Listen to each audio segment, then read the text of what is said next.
आपलं स्वागत. पाहूयात आजच्या ताज्या घडामोडी. चिकोडी, अथणी, रायबाग, निपाणी, कागवाड तालुक्यासह सीमा भागातील अनेक सर्वसामान्य जनतेला मनोरंजनाचे ठिकाण असलेल्या अंकली तालुका चिकोडीतील मयूर चित्रमंदिराचा सुवर्ण महोत्सव व संपूर्ण एशिया खंडात आरोग्य शिक्षण, समाजसेवा व वैद्यकीय क्षेत्रात नावलौकिक मिळवलेल्या बेळगाव येथील केएलई शिक्षण संस्थेच्या अंकली तालुका चिकोडी येथील SC पाटील कन्नड माध्यम प्राथमिक शाळेच्या नूतन इमारतीचा उद्घाटन समारंभ रविवार दिनांक 18 रोजी सायंकाळी 5 वाजता मोठ्या उत्साहात करण्यात येणार आहे. मयूर चित्रमंदिराच्या सुवर्ण महोत्सवाच्या समारंभास व ST पाटील कन्नड माध्यम प्राथमिक शाळेच्या नूतन इमारतीच्या उद्घाटन समारंभास कन्नड चित्रपट क्षेत्रातील अनेक नामवंत अभिनेते अभिनेत्री यांना आमंत्रित करण्यात आलं असल्याची माहिती केएलई शिक्षण संस्थेचे कार्याध्यक्ष माजी राज्यसभा सदस्य डॉक्टर प्रभाकर कोरे यांनी आज अंकली तालुका चिकोडीतील मयूर चित्रपट ग्राहक आयोजित केलेल्या पत्रकार परिषदेत ते बोलत होते. सन 50 ವರ್ಷದಿಂದ 1975ರಲ್ಲಿ ಈ ಚಿತ್ರಮಂದಿರವನ್ನು ನಾವು ಉದ್ಘಾಟನೆ ಮಾಡಿದೆವು. ಅಂಕ್ಲಿ ಇದೊಂದು ಸಣ್ಣ ಹಳ್ಳಿ ಇದ್ರೂ ವ್ಯಾಪಾರಿ ದೊಡ್ಡ ವ್ಯಾಪಾರ ಸೆಂಟರ್ ಆಗಿತ್ತು. ಇಲ್ಲಿ ಭಾಳ ದೊಡ್ಡ ವ್ಯಾಪಾರ, ತಂಬಾಕು, ಬೆಲ್ಲ, ಆಯಿಲ್ ಮಿಲ್ಲು, ಆಮೇಲೆ ದೊಡ್ಡ ಅರಿವೆ ಅಂಗಡಿಗಳು ಎಲ್ಲ. ಅಂದರೆ ಚಿಕ್ಕೋಡಿ ತಾಲೂಕದಲ್ಲಿ ತಾಲೂಕಾ ಚಿಕ್ಕೋಡಿ ಇದ್ರೆ ವ್ಯಾಪಾರ ಮಾತ್ರ ಅಂಕ್ಲಿಯಲ್ಲಿ ಬಹಳ ದೊಡ್ಡ ವ್ಯಾಪಾರ ಆಗ್ತದೆ. ಮತ್ತು ಇಲ್ಲಿ ಮೊದಲಿಂದನೂ ಒಂದು ಜರ ಕಲಾ ಮತ್ತು ಸಂಸ್ಕೃತಿ ಇರುವ ಊರು. ಬಹಳಷ್ಟು ನಾಟಕಗಳನ್ನು ಲೋಕಲ್ ಜನರು ನಾಟಕದಲ್ಲಿ ತಮ್ಮದೇ ಆದ ಒಂದು ನಾಟಕವನ್ನು ಸ್ಥಾಪನೆ ಮಾಡಿ ನಾಟಕನೂ ಮಾಡಿದ್ದು. ಉದಾಹರಣೆ ಕನ್ನಡ, ಮರಾಠಿ. ಇಲ್ಲಿ ಇದು ಮೊದಲು ನಾವು ಚಿಕ್ಕವರಿದ್ದಾಗ ಇಲ್ಲಿ ಸರ್ ಟೆಂಟ್ ತಂಬು ಬರ್ತಿದ್ವು ರೀ. 1951ರಲ್ಲಿ ನಮ್ಮ ಹಿರಿಯಣ್ಣ ಕೈಲಾಸ ಚಿದಾನಂದ ಕೋಡಿ ಅವರು ಒಂದು ಥಿಯೇಟರ್ ಕಟ್ಟಿದ್ರು. ಈ ಥಿಯೇಟರ್ ಅಲ್ಲ, ಬೇರೆ ಥಿಯೇಟರ್ ಕಟ್ಟಿದ್ರು. ಥಿಯೇಟರ್ ಪ್ರಾರಂಭ ಮಾಡ್ಬೇಕಂದ್ರೆ ನಮ್ಮ ಅಂಕಲ್ ಮತ್ತು ನಮ್ಮ ಫಾದರು ಇಲ್ಲ, ಸಿನಿಮಾ ನೀವು ಮಾಡೋದಿಲ್ಲ, ಸಿನಿಮಾದಲ್ಲಿ ಜನ ಕೇಳ್ತಾ ತಿಳ್ಕೊಂಡು ಇಡೀ ಎಲ್ಲ ಇನ್ವೆಸ್ಟ್ ಮಾಡಿದ ಥಿಯೇಟರು ಶುರು ಮಾಡಿರಲಿಲ್ಲ ನಾವು. ಅದ ನಂತರ ಇಲ್ಲಿ ತಂಬುಗಳು ಭಾಳ ಬರಕತ್ತು, ಟೆಂಟು ಭಾಳ ಟೆಂಟ್ ಬರೋ. ವರ್ಷಕ್ಕೊಂದು 4 ತಿಂಗಳ ದೀಪಾವಳಿ ಸಣ್ಣ ಮಳೆಗಾಲ ಮುಗಿದ ಮೇಲೆ ಟೆಂಟ್ ಬರೋ. ಟೆಂಟ್ದೊಳಗೆ ದಿನ ರಾತ್ರಿ ಒಂದು ಸಿನಿಮಾ, ಒಂದು ಶೋ ಇರೋದು. ಹಳೆ ಮರಾಠಿ ಒಂದು ಇದು ಈ ನಮ್ಮ ಮರಾಠಿ ಸಿನಿಮಾಗಳು ಭಾಳ ಎತ್ತರದಲ್ಲಿ ಬೆಳೆದಿದ್ದವು. ಮರಾಠಿ ಪಿಕ್ಚರ್ ಅದಕ್ಕೆ ಹೆಚ್ಚಿನ ಕನ್ನಡ ಅಷ್ಟು ಪ್ರೊಡಕ್ಷನ್ ಇಲ್ಲ ಆಗಿತ್ತು. ಮತ್ತು ಇದು ಇಲ್ಲಿ ಮರಾಠಿ ಮತ್ತು ಕನ್ನಡ ಸಂಗಮ ಇರುವ ಊರಿತ್ತು. ಅದಕ್ಕೆ ಹೆಚ್ಚಿನ ಸಿನಿಮಾಗಳು ಮರಾಠಿಗಳು ಇಲ್ಲಿ ನಡೀತಾ ಇದ್ದು. ಹಳೆ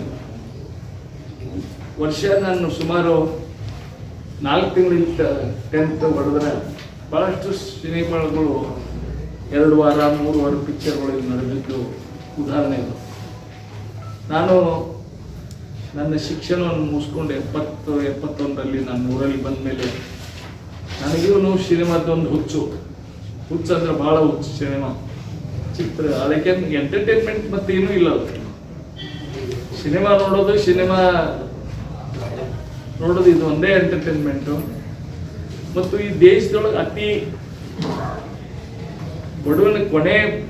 ಬಡವ ಒಬ್ಬ ನಾಗರಿಕರಿಗೆ ಅತಿ ಕಮ್ಮಿ ದುಡ್ಡದಲ್ಲಿ ಯಾವುದೇ ಚಲೋ ಎಂಟರ್ಟೈನ್ಮೆಂಟ್ ಆಗ್ತಿದ್ರೆ ಅದು ಸಿನಿಮಾ ಇಂಡಸ್ಟ್ರಿ. ಆಗ ನಾವು 1974ರಲ್ಲಿ ಈ ಥಿಯೇಟರ್ ಕನ್ಸ್ಟ್ರಕ್ಷನ್ ಶುರು ಮಾಡಿದೆವು. ಒಂದು ವರ್ಷ ಒಳಗೆ ಥಿಯೇಟರ್ ನಾವು ಮುಗಿಸಿದೆವು. ಹಳೆಗೆ 2.5 ಲಕ್ಷ ರೂಪಾಯಿ ಖರ್ಚು ಮಾಡಿದೆವು. ಬರೀ ಎಷ್ಟು ಈ ಥಿಯೇಟರ್ ಮಾಡಿ 10 ಮೇ 1975ರಲ್ಲಿ ಈ ಚಿತ್ರಮಂದಿರ ಕಂಪ್ಲೀಟ್ ತಯಾರಾಯಿತು. 10ಕ್ಕೆ ಮೊದಲನೇ ಸಿನಿಮಾ ದೇವರ ಗುಡಿ ಅಂತ Kannada picture. Actually Mayur release ಆಗೋದಿತ್ತಂದ್ರೆ ನಾವು ಯಾಕಂದ್ರೆ ಮಯೂರ್ ಪಿಕ್ಚರ್ ರಿಲೀಸ್ ಆಗೋದಿತ್ತು. ಆದರೆ ಅದು 1 ವರ್ಷ ಮುಂದೆ ಹೋಗೋದ್ರಿಂದ ಅದನ್ನು ನಾವು ಮಯೂರ್ ಅಂತ ಇಟ್ಟೆವು. ಮೊದಲೇ ಸಿನಿಮಾ ದೇವರ ಗುಡಿ ಪ್ರಾರಂಭ. 50 ವರ್ಷದಲ್ಲಿ ಸುಮಾರು ಲಕ್ಷಾವಧಿ ಜನರಿಗೆ ಇದರಿಂದ ಅವರಿಗೆ ಎಂಟರ್ಟೈನ್ಮೆಂಟ್ ಕೊಟ್ಟ ಈ ಥಿಯೇಟರ್. ಆ ಕಾಲದಲ್ಲಿ ₹1 ಟಿಕೆಟ್ ಇತ್ತು. ₹1, ₹1.5 ಟಿಕೆಟು. ₹1.5 ಟಿಕೆಟ್ ಅಂದ್ರೆ ₹1 ಅಂದ್ರೂ ಜನ ಬಹಳಷ್ಟು ಶೋಕಿಗಳು ಜನ ಈ ಭಾಗದಾಗಿದ್ದರು ಅಂತ ಹೇಳಿ. ಯಾಕಂದ್ರೆ ಕಲೆ ಬ್ಯಾಕ್ಗ್ರೌಂಡ್ ಇಟ್ಕೊಂಡು ಬಹಳಷ್ಟು. ನಾನು ಚಿಕ್ಕವನಿದ್ದಾಗ ಒಂದು ನಾಟಕ ಮಾಡಿದ್ದೆ, ನಾಟಕ ಕೆಲಸ ಮಾಡಿದ್ದೆ. ಕಿತ್ತೂರು ಚೆನ್ನಮ್ಮ ಅಂತ ನಾಟಕ ಕೊಡಿಸಿದ್ರು. ನಾನು ಮಲ್ಸರ್ಜಿ ಪಾತ್ರನೂ ಅಗದಿ ನಾನು ಸುಮಾರು 8 ವರ್ಷದಾಗ ಇರ್ಬೇಕು. ಮಲ್ಸರ್ಜಿ ಪಾತ್ರನೂ ನಾವು ಮಾಡಿದ್ದೆ. ಇದು 56 ಇರ್ಬೇಕು, 56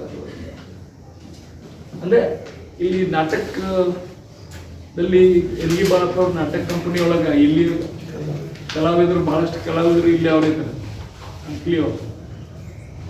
ಅದಕ್ಕೆ ಆ ಹಿನ್ನೆಲೆ ಇರುವ ಇವರ 50 ವರ್ಷದಲ್ಲಿ ಈ ಸುತ್ತಿನ ಹಳ್ಳಿಗೆ ಬಹಳಷ್ಟು ನಾವು ಈ ಚಿತ್ರ ಮಂದಿರದ ಮುಖಾಂತರ ಜನರ ಪ್ರೇಕ್ಷಕರಿಗೆ ಒಂದು ಎಂಟರ್ಟೈನ್ಮೆಂಟ್ ಕೊಟ್ಟದ್ದು ಈ ಥಿಯೇಟ್ರು. ಅದಕ್ಕೆ ನಾಳೆ 50 ವರ್ಷ ಆಗ್ತಾ ಇದ್ದಾವೆ.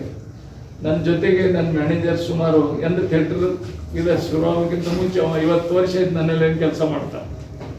ನನ್ನ ನಿಷ್ಠಾವಂತ ಜನ ನನ್ನಲ್ಲಿ ಕೆಲಸ ಮಾಡಿ 3 ಮದುವೆ ಮಾಡಿಕೊಂಡು ಜನರ ಪ್ರೇಕ್ಷಕರಿಗೆ ಯಾವ ಸೇರ್ತದ ಈ ಪಿಕ್ಚರ್ ಬರ್ತಾ ಇಲ್ಲ. ಅದ್ರಲ್ಲಿ ಥಿಯೇಟರ್ ನಡಲಿಲ್ಲ. ಒಂದು ಪ್ರೇಕ್ಷಕರಿದ್ದಾರೆ.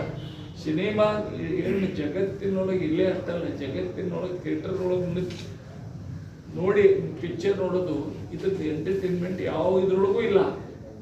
ಇವತ್ತು ನೀವು ಯಾವ ಅಮೇರಿಕಾದೊಳಗೆ ಹೋದ್ರೂ ಯಾವುದು ಹಾಲಿವುಡ್ ಅಲ್ಲಿ ಥಿಯೇಟರ್ ಅದಾವ, ಅಲ್ಲಿ ಪಿಕ್ಚರ್ಗಳು ಚಲೋ ಬರ್ತಾ ಇಲ್ಲ. ಅದನ್ನ ಥಿಯೇಟರ್ ಬರ್ತಾ ಇಲ್ಲ ಜನ. ಒಂದೇ ಕಾರಣ ನಾವು ನಡೆಸಿದೇವೆ. ಈಗ ನನ್ನ ದುಡ್ಡು ಅನ್ಕ 6 ತಿಂಗಳದ ಹೊಂಟು 2.5 ಲಕ್ಷ ಖರ್ಚು ಮಾಡಿದ್ದು. ಈಗ ಏನೈತಿ ಅವ್ರು ಹೊಟ್ಟೆ ಇನ್ನೂ ನನ್ನ ಜೊತೆ ಕೆಲಸ ಮಾಡೋದಲ್ಲ ಮ್ಯಾನೇಜರ್ ಅವರು ಮತ್ತೆ ಹೊಟ್ಟೆ ನಡಿಬೇಕಲ್ಲ. ಅವ್ರ ಮಕ್ಕಳೆಲ್ಲ ಕಲಿತಾರೆ, ಅವ್ರ ನೌಕರಿ ಜೋರಿಲ್ಲ, ಎಲ್ಲರೂ IT ಮುಂಗಿದ್ದಾರೆ. ಆ ಮಾತು ಬೇರೆ. ನನ್ನ ಕರ್ತವ್ಯ ಇತ್ತು ಅವ್ರ ಜೀವಂತ ಇರತಕ್ಕ ಅವ್ರಿಗೆ ಇಟ್ಕೊಳ್ಳೋದು. ಅದರಿಂದ ಏನು ಅವ್ರಿಗೆಲ್ಲ ಹೋಗಿ ಉಳಿದು ನಮ್ಗೇನು ಉಳಿತದ ಅಷ್ಟು ನಾವು ಮಾಡಿದ್ದೀವಿ. ಈ ಸಿನಿಮಾ ನನಗೆ ಇನ್ನೂ ಸಿನಿಮಾ ಅನ್ನೋ ಶಬ್ದ ಇನ್ನೂ ಯಾರು ಹೇಳಿದ್ರು ಹೋಗಲ್ಲ. ನಾ ಹೇಳಿದೆ ಲಾಸ್ಟಿಗೆ ಹೇಳಿದ್ರೆ ಅಗ್ದಿ ಕೇವಲ ದುಡ್ಡದಲ್ಲಿ ಚಲೋ ಎಂಟರ್ಟೈನ್ 3 ತಾಸಿನಾಗ ನೀವು ಹೋಗಿ ನೀವು ಚಹಾ ಕುಡಿಯಕ್ಕೆ ಹೋದ್ರೆ ಈ ಚಹಾ ಒಂದು ₹50 ಚಹಾ ಅಂತೀವಿ. ಅವ 5 ಮಿನಿಟ್ ಬಿಟ್ಟು ಇನ್ನೊಂದು 5 ಮಿನಿಟ್ ನೋಡಿದ್ರೆ ನಾವು ಕ್ಯಾಂಟೀನ್ ನಾವು ನೋಡ್ತಾ ಯಾಕೆ ಗೊತ್ತಿದೆ ನಾವು ಹೇಳಬಲ್ಲ. ಆದ್ರೆ ಇಲ್ಲಿ 3 ತಾಸು ನಾವು ನಿಮ್ಮನ್ನ ಎಬ್ಸಲ್ಲ. ಅಂದ್ರೆ ಅಷ್ಟು ಎಂಟರ್ಟೈನ್ಮೆಂಟ್ ಇರೋದು ಇದು. ಅದಕ್ಕೆ ಬರ್ಬೋದು ಇನ್ನು ನಾಳೆ. ಯಾಕಂದ್ರೆ ಇದು ನಡುವೆ ಗ್ಯಾಪ್ ಅದ ಇದೆ. ಚಲೋ ಪಿಕ್ಚರ್ ಬರ್ಬೋದು. ಗೇಟ್ಕೀಪರು, ಆಪರೇಟರು, ಆಮೇಲೆ ಇದನ್ನ ಟೆಕ್ನಾಲಜಿ ಹೆಂಗೆ ಚೇಂಜ್ ಆಗ್ತಿತ್ತು ಅಂತ ನಾನು ಈ ಥಿಯೇಟರ್ಗೆ ಅಪ್ಗ್ರೇಡ್ ಮಾಡಿ ಬೆಳಗಾವಿ ಜಿಲ್ಲೆಯಲ್ಲಿ ಮೊದಲನೇ ಎಲೆಕ್ಟ್ರಾನಿಕ್ ಇದು FM ಏನದ ಡಿಜಿಟಲ್ ಪ್ರೊಜೆಕ್ಟರ್ನ ಹಾಕಿದ್ದು ನಾನೇ ಫಸ್ಟು. ಅದಕ್ಕೆ ಪರ್ಟಿಕ್ಯುಲರ್ ರಾಜ್ಕುಮಾರ್ ಅವರು, ವಿಷ್ಣುವರ್ಧನ್ ಅವರು, ಪುನೀತ್ ಅವರು ಸರ್ ಎಲ್ಲರೂ ಈ ಏನು ಈ ಕನ್ನಡಕ್ಕೆ ಒಂದು ದೊಡ್ಡ ಕೊರತೆ ಕೊಟ್ಟಿದ್ದಾರೆ. ಅಲ್ಲಿ ಕನ್ನಡ ಸಿನಿಮಾ ಬರೋದ್ರಿಂದ ಈ ಭಾಗ ಇಡೀ ಕನ್ನಡಮಯ ಆಯ್ತು. ಈಗ ನಾವು ಮರಾಠಿ ಪಿಕ್ಚರ್ ಹಚ್ಚಿರ ಕಾಮತ್ ಒಬ್ಬ ಬರ್ತಾ, ಆ ಪರಿಸ್ಥಿತಿ ಇವತ್ತದ ಇಲ್ಲಿ. ಅದಕ್ಕೆ ಕನ್ನಡದ ಒಂದು ಗಾಳಿ ಅಥವಾ ಇದು ಈ ಚಿತ್ರ ಮಂದಿರ ಮುಖಾಂತರ ಇಡೀ ಭಾಗೆಲ್ಲ ಕನ್ನಡಮಯ ಆಗಿತ್ತು. ಅದಕ್ಕೆ ನನಗೆ ಬಹಳಷ್ಟು ಇದು ಖುಷಿ ತಂದರೆ ಪ್ರೇಕ್ಷಕರಿಗೆ 50 ವರ್ಷ ಒಂದು ದೊಡ್ಡ ಕಾರ್ಯಕ್ರಮದಲ್ಲಿ ಈಗ ಕಲಾವಿದರು ಬರ್ತಾ ಇದ್ದಾರೆ. ಕನ್ನಡ ಚಿತ್ರ ಕಲಾವಿದರು, ಮಾನ್ಯ ಡೈರೆಕ್ಟರ್, ನಮ್ಮ ಕನ್ನಡ ಒಂದು ಪ್ರಸಿದ್ಧವಾದ ಡೈರೆಕ್ಟರ್ ನಾಗ್ತಿಹಳ್ಳಿ ಚಂದ್ರಶೇಖರ್ ಬರ್ತಾ ಇದ್ದಾರೆ, ರವಿಚಂದ್ರನ್ ಬರ್ತಾ ಇದ್ದಾನೆ, ಹೊಸ ಯುವಕ ಡಾಲಿ ಯಾರ ಡಾಲಿ ಧನಂಜಯ ಅಂತ ಅವನು ಬರ್ತಾ ಇದ್ದಾನೆ. ಆಮೇಲೆ ಮೈಸೂರು ಮಂಡ್ಯ ರಮೇಶ್ ಬರ್ತಾ ಇದ್ದಾನೆ. ಆಮೇಲೆ ನಟಿಯರಲ್ಲಿ ಅನು ಪ್ರಭಾಕರ್ ಬರ್ತಾ ಇದ್ದಾಳೆ, ಅಮೂಲ್ಯ ಬರ್ತಾ ಇದ್ದಾಳೆ, ನಮ್ಮ ಸಸ್ತಮೇಗೌಡು ಇವರು ಕಾತಾರ ಹೀರೋಯಿನ್ ಅವಳು ಬರ್ತಾ ಇದ್ದಾಳೆ. ಅದಕ್ಕೆ ಸಂಜೋತ್ ವಿಜಯ್ ಪ್ರಕಾಶ್ ಖ್ಯಾತ ಹಿನ್ನೆಲೆ ಒಂದು ಸಂಗೀತದ ಇದು ಇಲ್ಲಿ ಪ್ರೇಕ್ಷಕರಿಗೆ ಒಂದು ಕಾರ್ಯಕ್ರಮ ನಮ್ಮ ಕಾಲೇಜಿನ ಸ್ಕೂಲು ಮತ್ತು ಕಾಲೇಜಿನ ಗ್ರೌಂಡ್ನಲ್ಲಿ ಮಾಡ್ತಾರೆ. ಇದು ಚಿತ್ರಮಂದಿರ ಸಲುವಾಗಿ. ಇದರ ನಂತರ ನಿಮ್ಗೆ ಆಶಯ ಅನ್ಬೋದು, ಇಲ್ಲಿ ಕರ್ನಾಟಕ ಕೊನೆ ಹಳ್ಳಿ ಇದ್ದಂಗೆ ಅದ ಇದು ಅಂಕ್ಲಿ. 152 ವರ್ಷ ಒಂದು ಶಾಲೆ ಪ್ರಾರಂಭ ಆಯ್ತು, ಕನ್ನಡ ಶಾಲೆ 152 ವರ್ಷ. ಆ ಶಾಲೆಯಲ್ಲಿ ನಾನು ಕಲ್ತಿದ್ದೀನಿ. ಇವತ್ತು ಆ ಶಾಲೆಯ ಬಿಲ್ಡಿಂಗ್ ನಾನು ಅದನ್ನು ಕಂಪ್ಲೀಟ್ ರಿನ್ಯೂ ಮಾಡಿ ನಾವು ಹೆಂಗೆ ಕೂಡುತ್ತಿದ್ವಿ ಶಾಲೆಯಲ್ಲಿ, ಹೆಂಗೆ ನಾವು ನೆಲ ಸಾರಿಸಿ ನಾವು ಅಭ್ಯಾಸ ಮಾಡಿದ್ದು ಆ ಶಾಲೆ ಇವತ್ತು ಹಂಗದ. ಮತ್ತು ಈಗಲೂ ಆ ವಿದ್ಯಾರ್ಥಿಗಳು, ಅತಿ ಬಡ ವಿದ್ಯಾರ್ಥಿಗಳಿಗೆ ಏನೂ ಚಾರ್ಜ್ ಮಾಡೋದ ಆ ಸಿಸ್ಟಮ್ದೊಳಗೆ ಇಟ್ಟಿದ್ದೇವೆ ನಾವು. ಈಗ ಅವ್ರು ತಿಂಗಳಿಗೆ 2 ಸಲ ಸಾರಿಸ್ಬೇಕು, ಅದನ್ನು ಕೆಳಗೆ ಕೂಡಿರ್ಬೇಕು, ಅಭ್ಯಾಸ ಮಾಡೋ ಪದ್ಧತಿ ಹೆಂಗೆ ಅದ ನಾವೆಲ್ಲ ಮಾಡಿದ್ದು ಅದನ್ನೇ ಮಾಡಿದ್ದೆವು. ನಿಮ್ಗೆ ಇಂಟ್ರೆಸ್ಟ್ ಇದ್ದರೆ ನಾನು ಅಲ್ಲಿ ಕರ್ಕೊಂಡು ಹೋಗ್ತೇನೆ. ಇದು 152 ವರ್ಷದ. रविवार दिनांक 18 रोजी सायंकाळी 5 वाजता साजरा होणाऱ्या मयूर चित्रमंदिराचा 50वा सुवर्ण महोत्सव समारंभासाठी कन्नड सिनेक्षेत्रातील सुप्रसिद्ध अभिनेते व्ही रविचंद्रन, डॉली धनंजय, अनुप प्रभाकर, मांड्या रमेश, सप्तमी गौडा, नागित्तिहळी चंद्रशेखर, प्रसिद्ध अशा चलविन चितार या कन्नड चित्रपटातील अभिनेत्री अमूल्य यांची उपस्थिती लाभणार आहे. त्याचवेळी सायंकाळी संगीत, मनोरंजन, सदाबहार गीतांचा कार्यक्रम आयोजित करण्यात आला.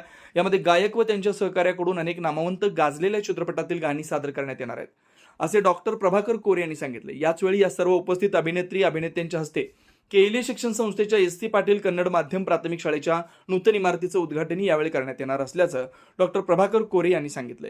यावेळी पत्रकार परिषदेसाठी चिदानंद कोरे, सहकारी साखर कारखान्याचे अध्यक्ष मल्लिकार्जुन कोरे, उपाध्यक्ष तात्यासाहेब काटे, संचालक भरतेश बनवणे, अजितराव देसाई, मल्लाप्पा म्हैसाळे, चेतन पाटील, सुरेश पाटील, मयूर चित्रपटगृहाचे व्यवस्थापक अण्णासाहेब जकाते, विवेकानंद कमते, पिंटू हिरेकुर्बर, कुमार कोरे, विकास पाटील, बसवराज कोरे, संजय कंचनवर, चेतन माने चिकोडी येथील अभियांत्रिकी व तांत्रिक महाविद्यालयाचे प्राचार्य प्रसाद रामपुरे, बी.एस. आंबी, डॉक्टर प्रभाकर कोरे, कोऑपरेटिव्ह क्रेडिट सोसायटीचे व्यवस्थापकीय संचालक देवेंद्र करोशी यांच्यासह अनेक मान्यवर उपस्थित होते. राजकीय, सामाजिक, आर्थिक असा सर्व घडामोडींचा आढावा पाहायला विसरू नका SB न्यूज चॅनल आणि नक्कीच सबस्क्राईब करा.